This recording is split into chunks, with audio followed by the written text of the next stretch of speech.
আসসালামু আলাইকুম। আমি ডাক্তার রাকিবুল ইসলাম। আজকে আমরা একটু কথা বলবো উই কেয়ার গ্রুপ সম্পর্কে।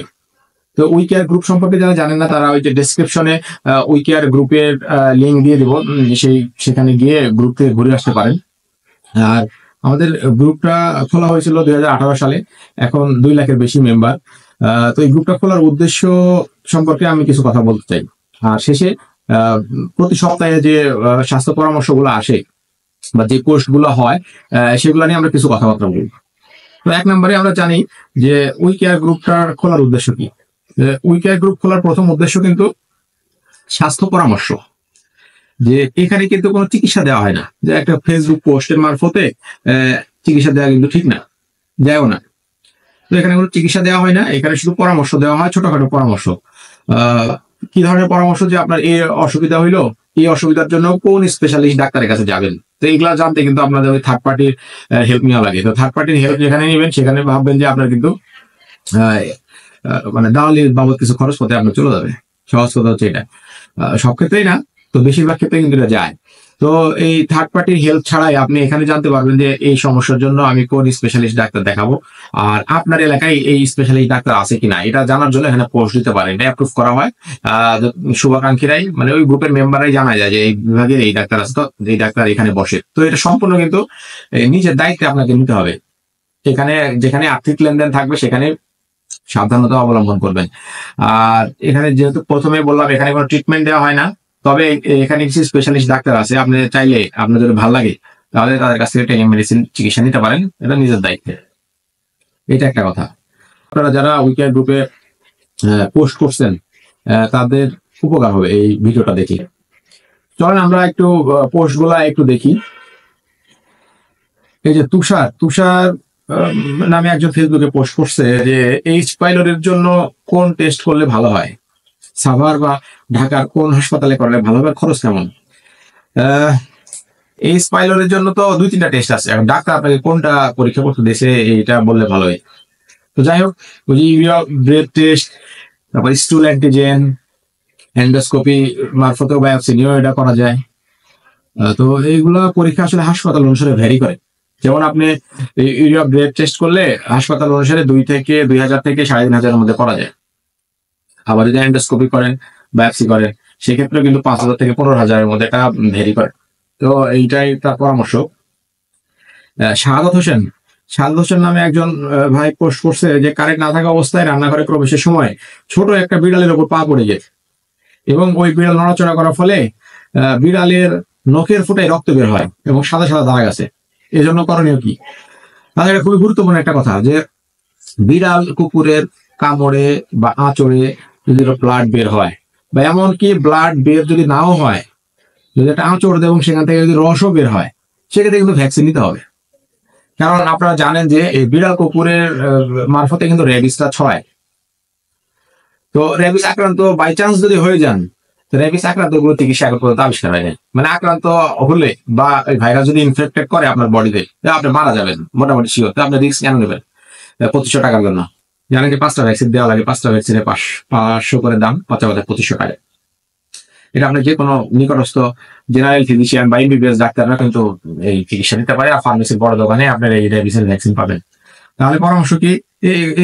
এই নিয়ে কিন্তু বহুত পোস্ট দেখা যায় যে আঁচড় দিছে, রক্ত বের হয় নাই, বা একটু রক্ত বের হয়েছে, পোষা বিড়াল বা পোষা কুকুর, ভ্যাকসিন নিতে হবে কিনা। তো এটার উত্তর অবশ্যই ভ্যাকসিন নিতে হবে। তবে বিড়াল বা কুকুরে যদি রেবিসের ভ্যাকসিন দেওয়া থাকে সেক্ষেত্রে অন্য বিষয়। আচ্ছা, আব্দুল বারি নামে ভাই একজন পোস্ট করছে, আসসালামু আলাইকুম, আমি বিগত কয়েকদিন ধরে ডান চোখে এবং তার আশেপাশে মাথা কপালের ডান অংশ জুড়ে ব্যথা অনুভব করছি, এজন্য গ্রাম্য ডাক্তারের পরামর্শ নেই। উনি আমাকে ফ্লেক্সি, সিনারিল প্লাস ওষুধ খাওয়ার পরামর্শ দিলেন। 2-3 ঘন্টা ভালো থাকে, আবার সমস্যা শুরু হয়। নোট: কিছুদিন আগে আমার পক্স উঠেছিল, সেরে যাওয়ার 5 থেকে 7 দিন পর এই সমস্যা শুরু হচ্ছে। যাই হোক, আপনার মাথা ব্যথার, কপাল বা মাথা ব্যথার কারণটা আগে বের করতে হবে। আপনি এক্ষেত্রে পরামর্শ হচ্ছে আপনার বাসা কোথায়, ওখানে খোঁজ নেন যে জেনারেল ফিজিশিয়ান কে বসে। যদি এমবিবিএস, সিম্পল এমবিবিএস ডাক্তারের কাছে যাওয়ার কিন্তু অনেক সুবিধা আছে। এরা আপনাকে রিসিভ করার পরে আপনারা ভালোভাবে কথা শুনবে, আপনার হিস্ট্রি নিবে, এক্সামিনেশন করবে, এরপরে কিন্তু আপনাকে চিকিৎসা দিবে। আর আপনি অনেক কথাবার্তা শেয়ার করতে পারবেন, তারও অনেক কথাবার্তা শুনতে পারবেন। এই জন্য আগে জেনারেল ফিজিশিয়ান বা আশেপাশে খোঁজ নেন যে এমবিবিএস ডাক্তার কে আছে, তারে দেখান। এরপরে তার পরামর্শ অনুসারে আপনাকে যদি ভালো না হয় আপনি অন্য ডাক্তার দেখাইতে পারেন। আচ্ছা, এর পরের পোস্টে আসি যে আফরোজা আফি। উনি বলছেন, আসসালামু আলাইকুম, রমজানের শেষের দিকে হঠাৎ করে বুক চাপা দেয় আর শুকনা ঢেকুর ওঠা শুরু করে। ভাবলাম রোজা রাখার জন্য হয়তো গ্যাস বেড়ে গেছে। আমি গ্যাসের জন্য গ্যাভিসল সিরাপ খাই, এটাতে ভালো কাজ করে। রোজা ভেঙে গ্যাভিসল সিরাপ, সার্জেল, আদার রস এগুলো খাওয়া শুরু করলাম। যাই হোক, উনি শেষের দিকে বলছে যে বুকের মধ্যে ধুক ধুক শব্দ হয়, একটু স্থির থাকতে পারি না, খুব যন্ত্রণা লাগে, দুপুর অব্দি হয়, হার্টবিট বেড়ে যায়, প্রেশার 110 থাকে, না হার্টবিট 110 থাকে, নর্মালি হাঁপাই যায়। আচ্ছা, যাই হোক, বুকের ভিতরে ব্যথা, বুকের ব্যথা নিয়ে কিন্তু আন্দাজে চিকিৎসা করার সুযোগ নেই। কারণ বুকে ব্যথা গ্যাসের সমস্যা মনে করে আপনি ওষুধ খাচ্ছেন, দেখা যাচ্ছে আপনার হার্টের প্রবলেম বা অন্য কোনো অসুবিধা, আপনি ওয়েট করবেন কি জন্য? অন্তত একটা ডাক্তারের কাছে যান, রেজিস্টার ডাক্তার, এমবিবিএস ডাক্তাররা কিন্তু প্রাথমিক ভাবে হার্টের সমস্যা হলে এগুলো দেখতে পারে। এরপরে যদি উনি আপনাকে রেফার করে, আপনার কার্ডিওলজিস্ট দেখান, 2-3টা পরীক্ষা করেন যে হার্টের সমস্যা আছে কিনা দেখেন। হার্টের অসুখ নিয়ে বা বুকে ব্যথা নিয়ে বসে থাকা যাবে না, এটা হচ্ছে 1 নম্বর কথা। আচ্ছা, আয়েশা সিদ্দিকা সারা, উনি বলছেন যে আসসালামু আলাইকুম, বাবুর বয়স 1.5 মাস, এখন কি আমি কৃমির ওষুধ খেতে পারবো? আচ্ছা, কৃমির ওষুধ আমরা কি করতাম এমবিবিএস লাইফে, আমরা গাইনির ম্যাডামরা বলতো আর কি, কৃমির ওষুধ নিজের পরামর্শে খাবেন না, আগে দেখান যে আপনার আসলে কৃমির ওষুধ দরকার কিনা। যদি দরকার হয় তাহলে আপনার পরামর্শে, গাইনি ডাক্তারের পরামর্শে খেতে পারেন, তবে না খাওয়াই ভালো। কারণ কোনো কোনো গবেষণা দেখা গেছে যে মায়ের বুকের দুধের সাথে ওই কৃমির ওষুধের ইনগ্রেডিয়েন্ট কিন্তু পাস করে, তো আপনি দরকার না থাকলে কেন খাবেন? যাই হোক, পরে পোস্টে আসি। সাকিব মিয়া বলছে, সমস্যা কি অন্ডকোষের ডান পাশে শিরা কয়েকটা লেগে গেছে, রোলে ফিল করা যায়। ডাক্তার বললো আরো 1 মাস ওষুধ কন্টিনিউ করেন। সার্জারির প্রসঙ্গে অনুৎসাহিত করলো, এতে উপকার পাচ্ছি না, দুশ্চিন্তা বাড়ছে, এখন কি করতে পারি? আচ্ছা, আপনার ডাক্তারের কাছে দেখাইছেন, ডাক্তার বলছে যে টেনশনের কিছু নাই, আপনি অপেক্ষা করেন, এটা নিয়ে আপনার দুশ্চিন্তা কি? দুশ্চিন্তার কিছু নাই, আপনি আবার ডাক্তারের কাছে যান, তারপরে যদি আপনি স্যাটিসফাইড না হন, আপনার ডাক্তার চেঞ্জ করেন। এগুলো কিন্তু জেনারেল সার্জনরাই এগুলো বেশি ডিল করে। তবে ওই ইউটিউবের ভিডিও দেখে ঘাটাঘাটি করে জয়নাল আবেদিনের কাছে এই ধরনের পরামর্শ দিতে যাবেন না। জয়নাল আবেদিনের কাছে এই ধরনের পরামর্শ নিতে গেলে দেখবেন বীর্য ঘন করার ওষুধ দিয়ে দিচ্ছে, তখন কিন্তু আরেকটা বিপদ। আর নাম পড়া যাচ্ছে না, আরবি দিয়ে লেখা। উনি বলছে, ইমার্জেন্সি পোস্ট, আমার আম্মুর 6 মাস আগে বুকে অনেক ব্যথা হওয়ার কারণে মুগদা হসপিটালে অ্যাডমিট করাইছিলাম, ওইদিকে কইছে যে আরো কিছু টেস্ট দেয়। আচ্ছা, উনি আসলে বলতে গেছে যে এনজিওগ্রাম করাতে গেলে অবশ্যই কি রিং পরাইতেই হবে? রিং করানো তো অনেক টাকা, এই মুহূর্তে আমার টাকা পয়সার ব্যবস্থা নেই। আচ্ছা, এখন ঘটনা হচ্ছে এনজিওগ্রাম কেন করান? আপনি এনজিওগ্রাম করাবেন হচ্ছে হার্ট অ্যাটাক বা হার্টের সমস্যার কারণে ব্লক ধরা পড়ছে কিনা এটা দেখার জন্য। তো ডাক্তাররা যারা এনজিওগ্রাম করে আগে বলে রাখে যে ডাক্তাররা যারা এনজিওগ্রাম করে এরা আগে বলে রাখে যে রিং পরানো লাগতে পারে, প্রস্তুতি রাখেন। কারণ আপনার যদি টাকা পয়সার সমস্যা থাকে রিং পরাবেন না, এনজিওগ্রাম করালেই যে রিং পরা লাগবে এরকম কোনো কথা নাই। আচ্ছা, হৃদয় খলিফা, উনি বলছে, মুখের ব্রণের জন্য খুব চিন্তায় আছি, হালকা ধুলো বালু রোদের মধ্যে গেলে ব্রণ ওঠে, ফোনা ক্রিম ইউজ করছি, স্থায়ীভাবে ব্রণ যাতে না ওঠে কি করতে পারি, এর জন্য কোনো ওষুধ আছে কিনা? আচ্ছা, স্থায়ীভাবে ব্রণ যেন না ওঠে এমন কোনো ওষুধ দিবে আপনার ব্রণ ভালো হয়ে যাবে এরকম না। এটা ব্রণ অনেক কিছু ফ্যাক্টরের উপর নির্ভর করে। আপনি ওই স্কিন স্পেশালিস্টের সাথে কথা বলতে পারেন। আপনার যদি অনলাইনে চিকিৎসা দরকার হয় আমার সাথে ইনবক্স করেন, আমি আপনাকে ভালো স্কিন স্পেশালিস্টের লোকেশন বলতে পারবো বা আপনাকে লিঙ্ক দিয়ে দিতে পারবো। আয়েশা সিদ্দিকা সারা, উনি বলছে বাবুর বয়স 1.5 মাস, 2 দিন পায়খানা করেন, এখন কি করণীয়? আচ্ছা, যে সকল বাচ্চা মায়ের বুকে দুধ খায় তাদের ক্ষেত্রে কিন্তু 3 থেকে 7 দিন যদি পায়খানা নাও করে ভয়ের কিছু নাই। তবে ফর্মুলা মিল্ক খাওয়ালে 1-2 দিনের মধ্যে পায়খানা করা উচিত। এরপরে অসুবিধা হলে অবশ্যই ডাক্তার দেখাবেন। তাহলে কি মায়ের বুকে দুধ খাইলে 3 থেকে 7 দিন পর্যন্ত পায়খানা না করলে অসুবিধা নেই। তবে অবশ্যই পেট শক্ত হয়ে গেছে, পেট ফুলে গেছে, পায়খানা করতে অসুবিধা হয়, আবার রক্ত আসে, এ ধরনের সমস্যা হলে কিন্তু স্কিন স্পেশালিস্টের শিশুর ডাক্তারের সাথে কিন্তু দেখাবে অবশ্যই। বাচ্চার ব্যাপারে কিন্তু অবহেলা করা ঠিক হবে না। আচ্ছা, আরেকটা পোস্ট লিখছে এমডি আশরাফুল ইসলাম, আসসালামু আলাইকুম, আমার বয়স 22, আমি এবার এসএসসি পরীক্ষা দিব। আমি আগে ভালো ছিলাম, হঠাৎ করে আমার শরীর খারাপ হয়, তারপর ডাক্তার দেখাই, ওষুধ দেয়, কাজ হয় না, তারপর শুরু হয় ঘন ঘন প্রস্রাব, প্রস্রাব ক্লিয়ার হয় না, আবার ডাক্তার দেখায়, রিপোর্ট করে, সব রিপোর্ট করানোর পরে কিছু ধরা পড়ে না। মানে অনেকগুলো পোস্ট টেস্টের নাম লিখছে, এগুলো সব করানো হয়েছে।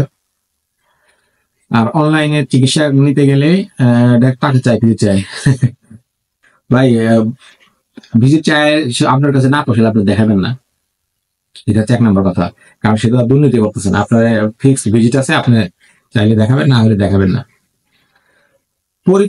পরীক্ষার সময় আসলে একটু প্রস্রাব পায়খানা বেড়ে যায়, সেটা স্বাভাবিক। সারাদিন বসে থেকে পড়ালেখা করতেছেন, প্রস্রাব কিন্তু বেড়ে যেতে পারে। আর যেহেতু কোনো রোগ ধরা পড়ে নাই, তাহলে আর টেনশনের কারণ কি? প্রস্রাব বেড়ে যায় বলতে আপনি দিনে কয়বার হয় এগুলো বলেন নাই, তো প্রস্রাব কিন্তু পরীক্ষা আসলে বেড়ে যায় নর্মালি।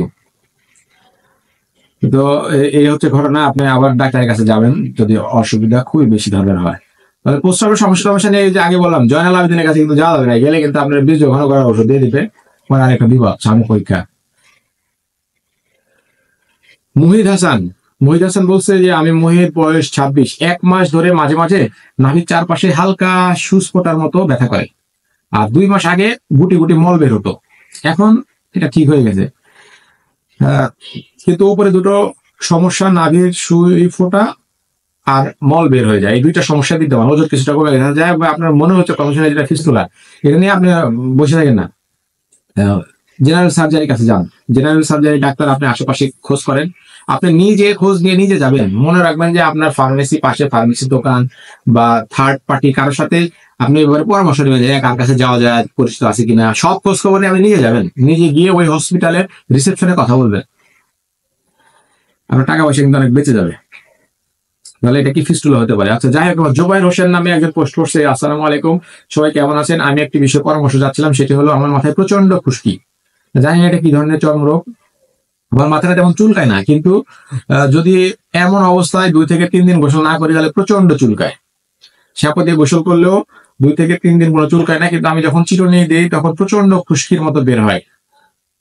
নামি দামি অনেক শ্যাম্পু ব্যবহার করেছি, কোনো উন্নতি হয় নাই। আচ্ছা, যাই হোক, এটার জন্য আপনার আগে একটু রোগটা ডায়াগনোসিস করতে হবে, আপনার কি রোগ, এরপরে এই অনুসারে চিকিৎসা দিবেন।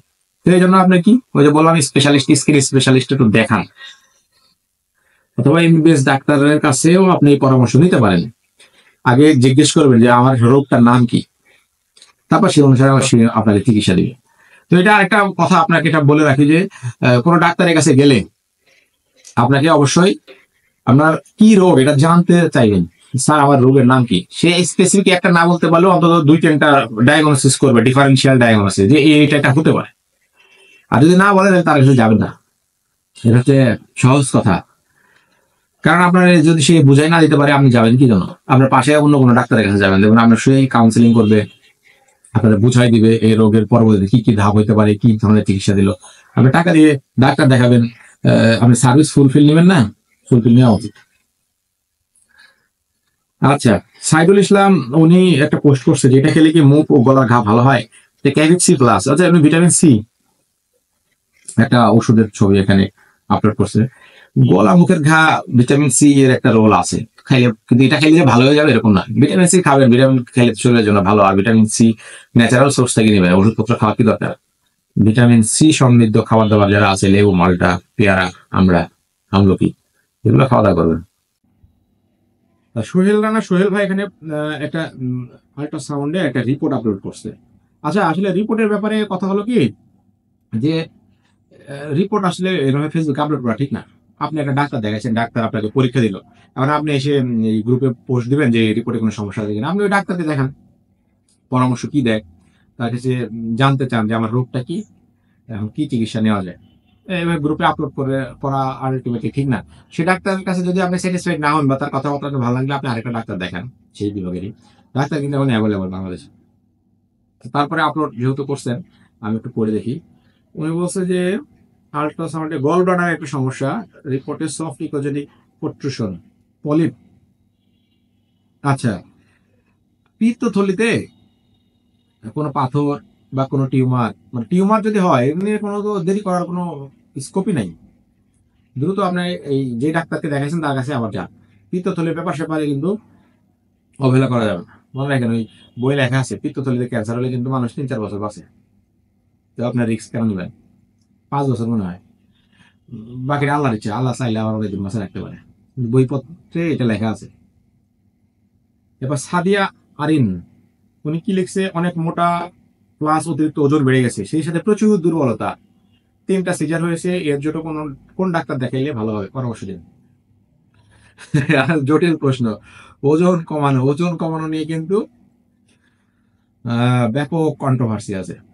তবে আপনার যদি প্রচুর টাকা পয়সা থাকে, 2000 টাকা লিটারে যদি তেল খাইতে পারেন নিজের দায়িত্বে, আবার যদি ইউটিউবে ঘাটাঘাটি করেন যে আমি ওজন কমাইতে চাই, এই লিখে সার্চ দিলে প্রথমে আসবে কিন্তু আপনার জাহাঙ্গীর কবিরের ভিডিও। তো ওই যে বললাম যে 2000 টাকা লিটার তেল খেতে পারেন, আপনার প্রচুর টাকা পয়সা থাকে, প্রচুর জিনিসপত্র অর্গানিক জিনিসপত্র খেতে পারেন, তাহলে নিজ দায়িত্বে জাহাঙ্গীর কবিরের ফলো করেন, পরে সমস্যা হলে আমাদের কিছু বলেন না।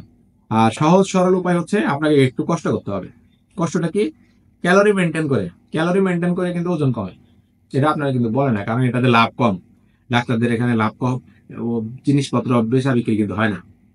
যেমন আপনার শরীরের আগে মানে নিউট্রিশনিস্টের কাছে যেতে পারেন, এটা একটা কথা, ক্যালোরি আপনাকে হিসাব করে দিবে, আপনি নর্মাল খাবার দিয়ে আপনি ওজন কমাবেন। আর এক্সারসাইজ, তাহলে ক্যালোরি মেনটেন এবং এক্সারসাইজ দিয়ে আপনি কিন্তু ওজন কমাতে পারবেন। ওই যে বললাম পরামর্শ কি, যে আপনাকে আপনার ডেইলি রিকোয়ারমেন্ট কত, সেই অনুসারে কম ক্যালোরি খাবার খেতে হবে এবং এক্সারসাইজ করতে হবে। তাই হিসাব নিকাশের জন্য আপনাকে একটু ইউটিউব, ফেসবুক, অনলাইনে ঘাটাঘাটি করতে হবে, আপনি নিজেই বের করতে পারবেন। এইভাবে কিন্তু ওজন কমানো যায়। আচ্ছা, আব্দুল মোতালেব উনি বলছে যে এই কালো দাগগুলো কিসের, আজ থেকে 6-7 বছর ধরে এমন বাড়তেছে না, কিন্তু চুলকানি কিছুই নেই, এর জন্য কোন ডাক্তার দেখাতে পারে? Skin specialist. স্কিনের ডাক্তার নিয়ে আপনার যদি কোনো ইনকোয়ারি থাকে আমার এই পেজের মেসেঞ্জারে আমার নক দিতে পারেন, আমি আপনাকে লিঙ্ক দিয়ে দেবো, ভালো ডাক্তার। আচ্ছা, এরপরে হচ্ছে মুহতাসিম রেহমান, আসসালামু আলাইকুম, গুগল লেন্স দিয়ে সার্চ দিয়ে জানতে পারলাম নেভাস সোরিয়াসিস স্ক্যাল, অনলাইনে খুঁজে বাংলা আর্টিকেল বা ভিডিও পাই নাই, জানতে চাচ্ছিলাম যে এটা কতটুকু ঝুঁকিপূর্ণ। আচ্ছা, এখন গুগল লেন্স দিয়ে উনি আসলে এটা জানতে পারছে, এখন কথা হচ্ছে গুগল লেন্স কিন্তু আপনার আগেই তথ্য এভাবে জানলে আপনি একটু বিভ্রান্তির মধ্যে পড়বেন। সেজন্য আপনার সবচেয়ে ভালো পরামর্শ হচ্ছে আগে ডাক্তার দেখাবেন। ওই যে শুরুতে বললাম, কি রোগ ডায়াগনোসিস হইলো, ডায়াগনোসিস করতে ডাক্তার তো আপনাকে বলে দিবে যে আপনার রোগের নাম এটা, এরপরে এটার পরামর্শ বা আদার্স যদি আপনার এটা নিয়ে রিসার্চ করতে হয় আপনি অনুসারে রিসার্চ করেন, কিন্তু ওই গুগল লেন্স দিয়ে ছবি আপলোড করে আপনার রোগ ধরা যায় না। স্ক্রিনে ডাক্তারের কাছে যান। আচ্ছা, খাবার কিছু খেলে গলার নিচে বা হার্টের যেখানে থাকে সেখানে শুকিয়ে আটকে থাকে, গরম পানি খাওয়ার পর জায়গায় ক্লিয়ার হয়, এমনটা কেমন হয়? মানে আপনি গ্যাস্ট্রোএন্টারোলজির ডাক্তার দেখান, এখন তো উপজেলায় অ্যান্ডোস্কোপি মেশিন পাওয়া যায়, তো প্রয়োজন হলে উনি আপনাকে এটা করে দেখবে। আমি কোমর আর মেরুদণ্ডর ব্যথার জন্য, এটা বলছে হচ্ছে আফরি মাইনু, উনি এখানে বলছে আমি কোমর আর মেরুদণ্ড ব্যথার জন্য ডাক্তার দেখাইছি, এক্স রে দিছে, আমার এক্স রেতে এই রিপোর্ট আসছে। যে বললাম যে আগে কিন্তু রিপোর্ট দেওয়া ঠিক না, রিপোর্ট দিবেন না, ওই ডাক্তারের কাছে আবার যাবেন। কাইন্ডলি কোন ডাক্তার দেখাবো? আচ্ছা, আপনার এটা যদিও আমার সাবজেক্টের জিনিসপত্র উনি বলছে, কোমর ব্যথার 1000 টাকা কারণ, আমরা একটা মনে হয় 20-30 মিনিট একটা ভিডিও আছে, একদিন সময় করে বৈশাখ ভিডিওটা দেখেন। আর ঢাকা চাঁদপুরের আশেপাশে হলে আমার সাথে যোগাযোগ করে আর কি, রোগ আগে ধরতে হবে, কি রোগ ওই লাইনে আপনাকে ট্রিটমেন্ট দেবে। কোমর ব্যথার বহুত কজ আছে। আচ্ছা, মার্কেট প্লেস জন, এর মধ্যে ফেক আইডি, যাই হোক, উনি পোস্ট দিছে এইভাবে যে ভাই আমার প্রচুর পরিমাণে কৃমি হচ্ছে, ছোটবেলা থেকে কৃমির সমস্যা আছে, এখন 17 বছর, তবে ওষুধ খেলে 1 থেকে 3 মাসের জন্য ঠিক থাকে, আহ, আগের তুলনায় এখন কিছুটা পরিষ্কার আছি, কিন্তু গত 4-5 মাস ধরে কৃমি হচ্ছে আর কিছুতেই যাচ্ছে না। আচ্ছা, উনি বলছে আর কৃমির সমস্যা হওয়া মানে আপনার হাইজিন মেনটেন করতে হবে। পেটে কৃমি হওয়ার একটা প্রধান কারণ হচ্ছে আপনার ওই হাত দিয়ে বা খাবারের মারফতে যেভাবে হোক আপনার স্টুল যাচ্ছে, বা আপনার হাইজিন স্ট্রিক্টলি মেনটেন করতে হবে, পরিষ্কার পরিচ্ছন্ন থাকতে হবে। এরপরে না হলে আপনি ডাক্তার দেখাইতে পারেন। শুরুর দিকে এমবিবিএস, অনলি এমবিবিএস ডাক্তার দেখাবেন।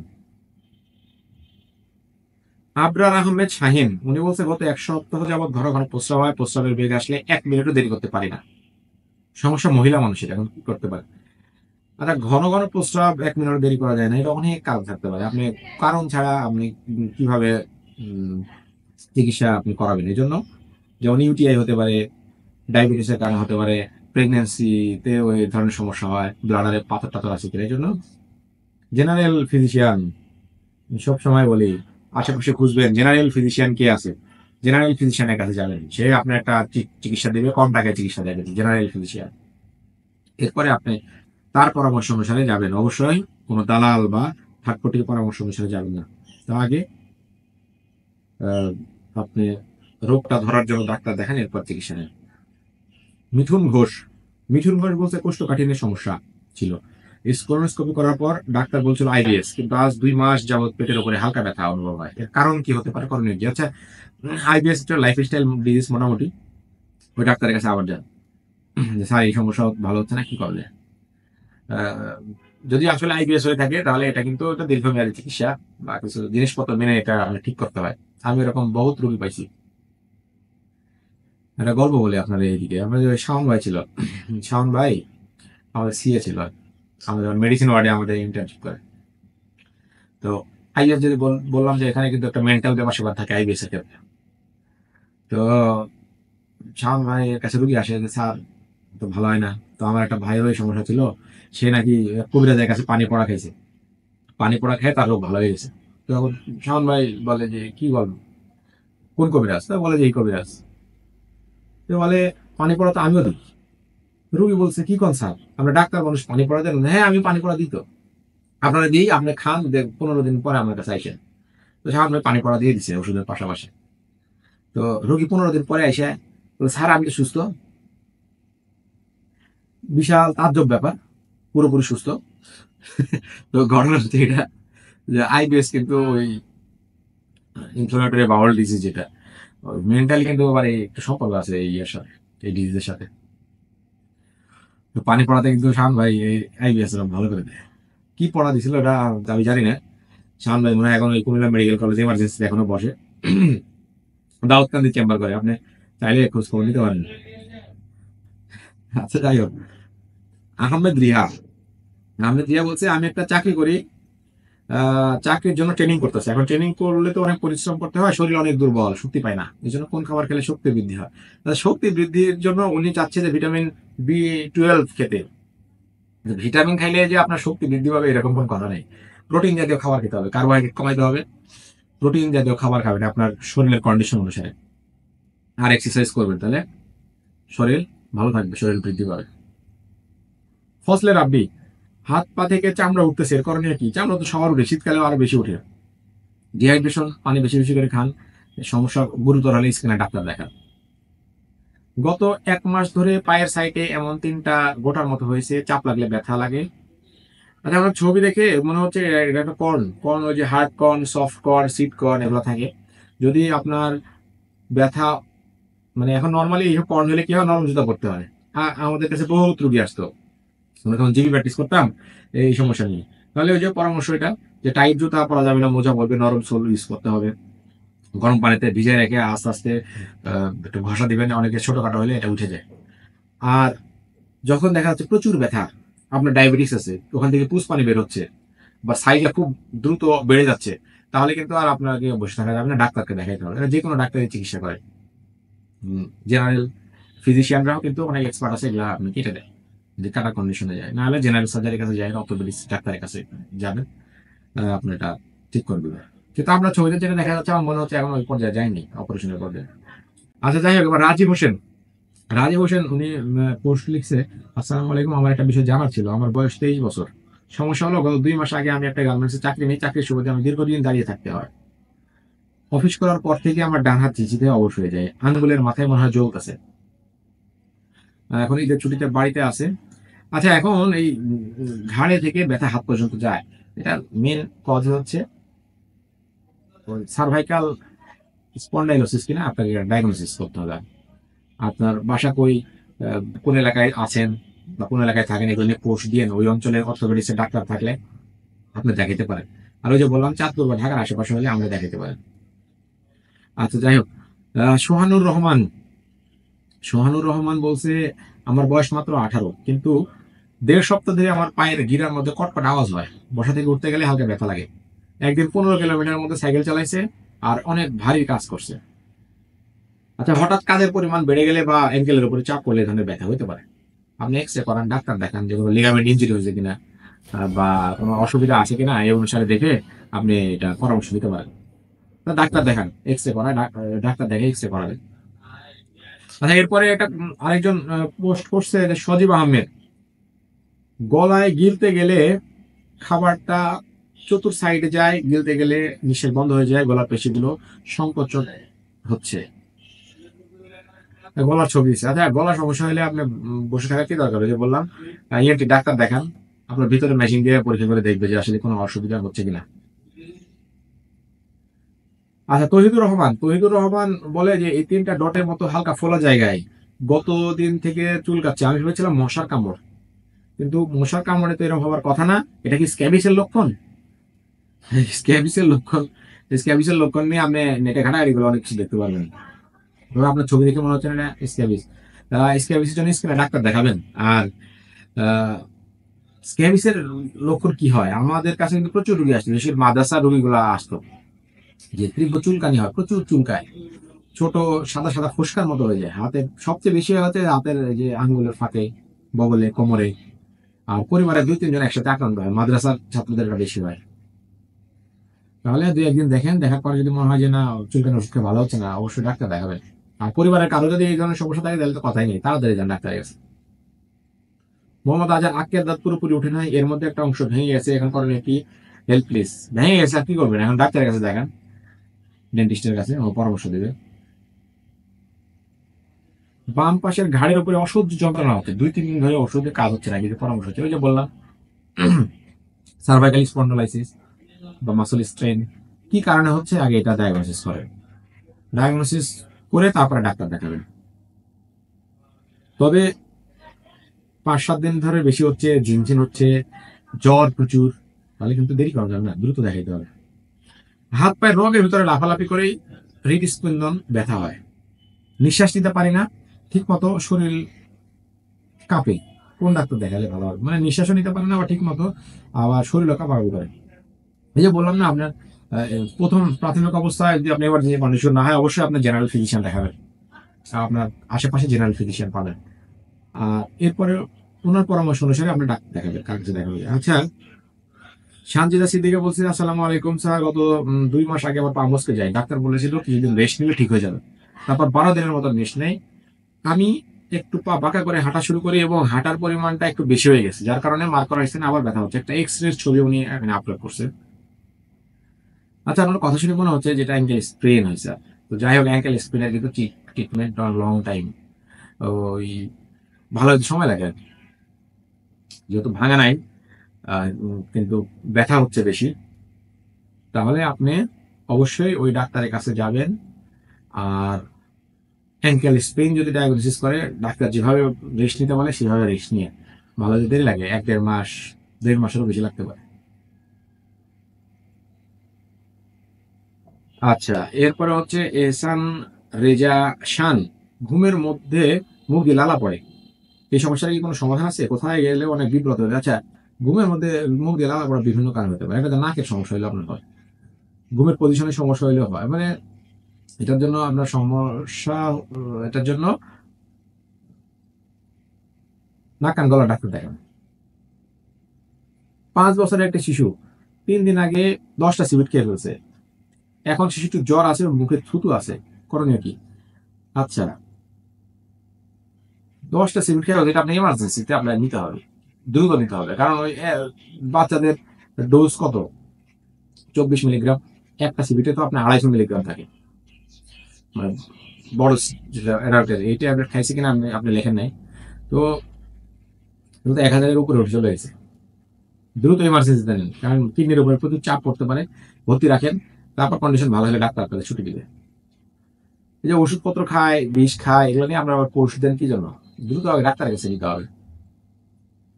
আচ্ছা, এরপরে বলছে, আসসালামু আলাইকুম, আমার খালুর মাজা থেকে পা পর্যন্ত শিরা টেনে ধরে, প্রচন্ড ব্যথা যন্ত্রণা, একটু হেঁটে আর হাঁটতে পারে না। রাজশাহী এবং স্থানীয় অনেক ডাক্তার দেখানো হয়েছে। আচ্ছা, আপনার কথা শুনে মনে হচ্ছে যে কোমরের ব্যথা পা পর্যন্ত চলে যায় এবং টান খায়। রাজশাহীর স্থানীয় অনেক ডাক্তার দেখাচ্ছে। আচ্ছা, আপনি এবার সুব্রত কুমার প্রামাণিক স্যারকে দেখাবেন। রাজশাহী পপুলারের পুরাতন বিল্ডিং এর 2 তলায় বসে। গিয়ে বলবেন যে, স্যার, আপনার ছাত্র ডাক্তার রাকিব অর্থোপেডিক্স বিশেষজ্ঞ, রাজশাহী পুঠিয়া, সে পাঠাইছে এবং স্যার খুব ভালো করে দেখে দিবে আপনার কি রোগ। ও রোগ ধরে আপনার কাউন্সিলিং করে ওই অনুসারে চিকিৎসা দিবে। তাহলে কার কাছে দেখাবেন? আপাতত সুব্রত কুমার প্রামাণিক স্যারকে দেখান। পরে ভালো না হলে আমার বললেন, কিন্তু ভালো হবে আশা করি। আচ্ছা, এরপর হচ্ছে স্বাধীন মৃধা। উনি বলছে যে আমার একটা তোতলানো রোগ আছে, মুখে কথা আটকে যায়। যখন বই পড়ি অথবা একা একা কথা বলি তখন কোনো সমস্যা হয় না, কিন্তু মানুষের সামনে গেলে, আচ্ছা, আপনার কথা শুনে মনে হচ্ছে সাইকোলজিক্যাল সমস্যা। তো এখানে কিন্তু এক্সারসাইজ আছে। আগে আগে ডাক্তার দেখা, আগে সাইকিয়াট্রিক দেখা, আগে চিন্তা করবেন যে আসলে সাইকোলজিক্যাল সমস্যা কিনা।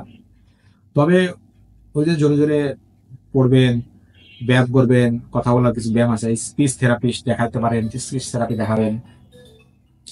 এগুলো দেখায় আপনি এটা কিন্তু চিকিৎসা নিতে পারেন। বলে মনে রাখেন যে ওই বড় বড় বিখ্যাত ব্যক্তিরা কিন্তু তুলার সমস্যা ছিল। আইজ্যাক নিউটন বলেন, জো বাইডন, ব্রুসলি, এদের কিন্তু সবারই কিন্তু ওই তোতলার সমস্যা ছিল, তারপরে কিন্তু এরা ওভারকাম করছে প্র্যাকটিসের মাধ্যমে।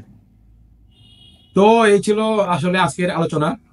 আপনারা যে কোনো এরকম ছোটখাটো ব্যাপার জানতে উই কেয়ার গ্রুপে পোস্ট করেন। এখানে অনেকগুলো ডাক্তার আছে, নিজের ইচ্ছাতে আসে, পরামর্শ দেয়, তাদের কিছু পরিচালনাও হয়, তাদের কিছু রোগীপত্র দেখে, মাঝখানে আপনার কিছু উপকার হয়।